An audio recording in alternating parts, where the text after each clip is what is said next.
Shoutout po sa ating lahat at your service, Mr. Wow Life TV. Please do support and subscribe. Walang iba po ang ama ng Kalingap, Kuya Val Santos Matubang, Boss Kalinga Prav, at ating Ina Vlogs. At please do support sa lahat po ng mga Kalingap charity vloggers or Kalingap partners. Once again, at your service, Mr. Wow Life TV, your Mr. Goodbye.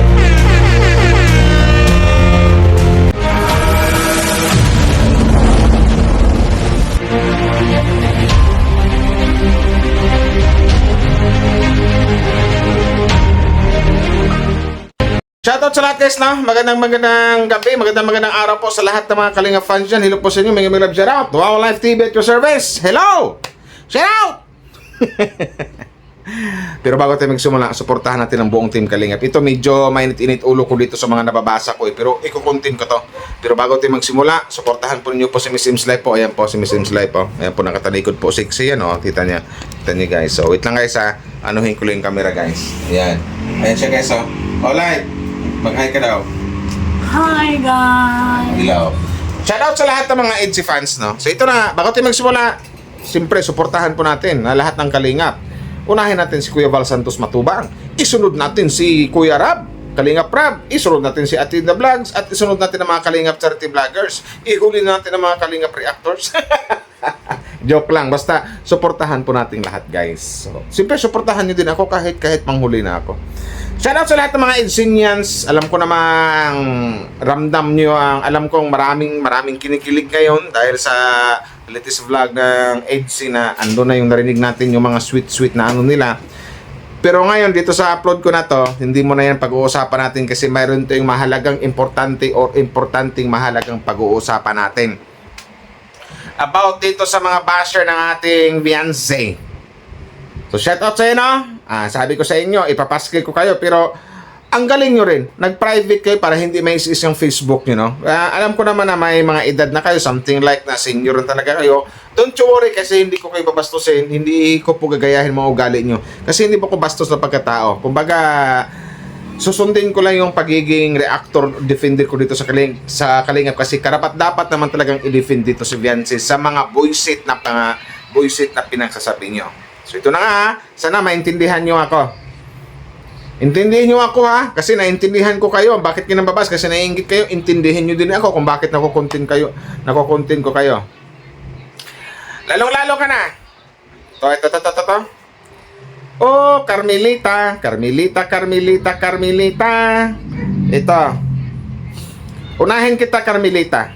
Nanay Carmelita Cunanan. Ano yung sinasabi mong pangit ang ugali ni Joy? Kung may pangit man ang ugali dito nanay sa inyong si Joy na tuloy, my God. Ano yung sinasabi mo itong pangit ang ugali ng isang Beyonce? Kung pangit ang ugali ng isang Beyonce nanay sa inyong dalawa,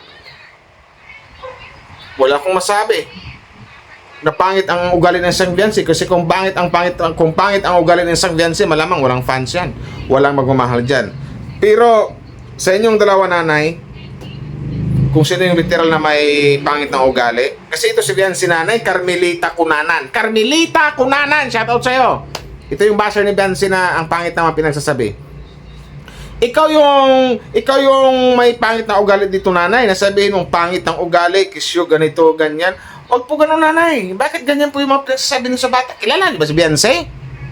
Magkapitbahay ba kayo? Kilala ba mo yung bata yun para makapagsabi ka ng ganyan, nanay? Nanay, I think nasama ka na yata eh. Kahit anong lock mo sa profile mo, nanay, sa Facebook mo, pero nakikita ko pa rin, nanay, ano?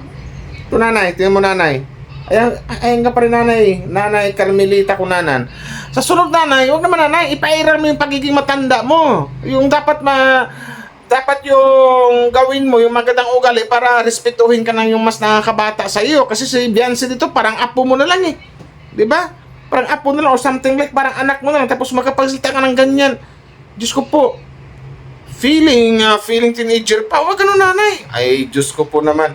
Mababas ka po dyan nanay. Carmelita Cunanan. Huwag po ganun, kasi parang, ano mo ginawa sa Viancy? Bakit nasabihin mong pangit? Porkit lang hindi na banggit si Ido? Mayroon ngang twist yon. Mayroon ngang plano si Viancy doon kung bakit hindi binanggit si Kalingap Ido. Huwag kasi magsalita agad danin ng ganyan. Nasa social media tayo, nasa sukmid tayo. Babanatan ka talaga ng mga Edsinyans niyan. Diyos ko po, hindi ka hintuan ng mga Edsi fans. Kasi mahal na mahal ng mga Edsi fans ang isang Viancy. So, huwag po ganun, nanay. Be matured enough. Wow, naka-English tuloy ako. Wait lang guys, parang hindi nag-charge eh. Huwag ganun, nanay. Kasi ang pangit po. Dapat magiging matured ka na. Ang tanda mo na, senior ka na. Pero bakit yan, nanay, hindi kita binabash dito, nanay, no? Kailangan ko lang ipaano sa'yo na kailangan ko lang ipaalam sa'yo, baka baguhan ka lang sa Facebook, dito sa social media. Pag mag-comment ka dito sa Facebook, nanay, maraming po makakabasa. Baka sabihin ng mga ibang tao na pangit talaga ang ugali ng isang Viancy. So kawawa naman isang Viancy. So Nanay Carmelita na, ulitin ko sa'yo, hindi kita binabash dito. Ikaw naman, Ray Quaresma. Ang ganda pa ng apelido mo, Quaresma. Malapit na, wala ka na ba ang Quaresma, wala? Oh, this week at ang Quaresma. Ang ganda ng apelido mo, Ray Quaresma. Bakit ganyan yung mga pinagsasabi mo? Nasabihin mo, wag nang paasahin si Ido, magpakatuon na si Viancy.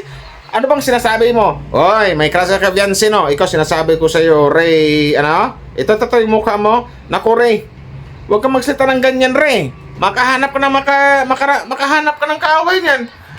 Pagka lalaki mong tao, napakadaldal ng buwangan mo, sabihin mo pa na wag nang paasahin si Ido, magpakatotoo na si ano. My God ka, anong klaseng ugaling mayroon ka? Dapat hindi ganyan.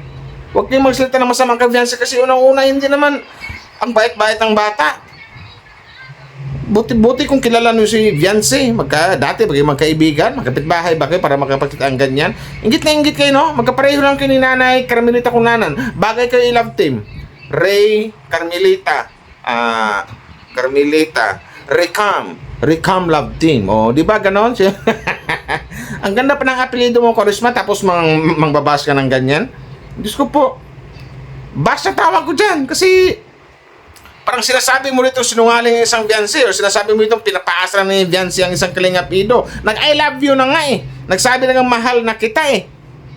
Diba? Tapos sabihin mo ito, huwag nang paasahin si Ido. Kapag ako makadunggol sa'yo sa utak mo, sinasabi ko sa'yo, huwag mong sabihin malaki katawan mo. Nagbubuhat ako ngayon, huminto na ako kasi sumakit yung ngipin ko. Next time guys, kung naiinggit kayo sa mga batang ito, huwag nyo na panoorin. Maghanap na lang kayo ng magandang palabas na gusto yung panoorin. Hindi yung manonood kayo, tapos ibabas nyo. Anong klaseng utak mayroon kayo? Nakapag-aral naman siguro kayo. Hindi naman siguro kayo ilitirado. Hindi naman siguro kayo ilitirada. No. Pero kung magkapag-comment kayo, parang wala kayong, parang literal na wala kayong pinag-aralan talaga. Ang bata-bata pa ng tao, ibabas nyo. Jajambulin ko kay mga utak yung sinasabi. Huwag ganon. Maawa ka dito sa mga bata, wala naman ginawang masama yan. Di ba? Nagmamahalan yung dalawa. Anong pasa-pasa? Nagmamahalan yung dalawa, si Ido at si Viancy. Baka ikaw, Ray Quaresma, pareng Ray. Tawagan kitang pare. Baka pareng Ray. Baka ikaw yung walang baka walang nagmamahal sa'yo dahil ganyan ang ugali mo. Patingin nga ng katawan mo. I-zoom nga natin. Ito para may edad ka na rin medyo macho ka naman siguro dito, pero mas macho ako sa'yo. Wait lang. Huwag ganyan Nagmamahalan yung dalawa, ba't sasabihin mo? Ito yung produlo ng mga porket hindi nabanggit yung Viancy, ito na yung mga pinagko-comment nyo Mga muntik na ako nagmura. Mga buplaks kayo mag-isip, no? Kung napanood nyo yung vlog ni Boss Kalingap Rab, dapat doon pa lang magsitigil na kayo Dapat maintindihan nyo na, dapat malaman nyo na, dapat mag-gets na. Pero ayaw yung tumigil. Ganyan pa rin ang ganyan. Lalo ka na, Carmelita Cunanan. Matanda na po tayo, dapat malawak yung pag-iisip natin, malawak yung kaisipan natin. Kung kailan tumanda, saka naman committed yung pag-iisip nyo. As in, committed talaga, my God. Dati yung pag-iisip nyo, bata-bata pa kayo, highway, ngayon kaliyin na lang. Huwag po ganun, para hindi po kayo makontent, dahan-dahan po sa pagsalita. Huwag po kayong mga...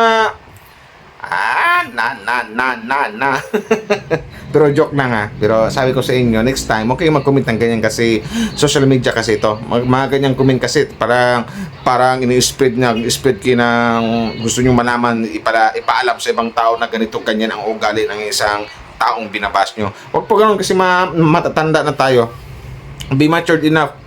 Dapat mag-isip kayo ng maigi. Alam ko, dapat kasi malawak na pag-iisip nyo. Hindi ko alam kung bakit ganyang comment nyo. Bakit galit na galit kayo sa EDC? Nagmamahala lang naman yung dalawa. EDC is real, EDC is love. Dati nyo matanggap yun. Kung ako sa'yo, Ray Quaresma, ligawan mo lang si Carmelita Cunanan. Para malaman nyo kung anong ibig sabihin ng tunay na pagmamahal. Kaya sabi ko sa inyo, nako. Pag ako pasalamat yun, hindi ko nagmura ngayon. Nako. Nagpipigil lang ako kasi nirespeto ko pa rin yung pag sinasabing mga matatanda or may edad na. So yun na nga guys, mga EDC fans, hindi ko napabain to. Hanggang dito na siguro. Maraming salamat po sa inyo, no? Thank you very much sa mga nag-like and share. Wow Life TV. Babush!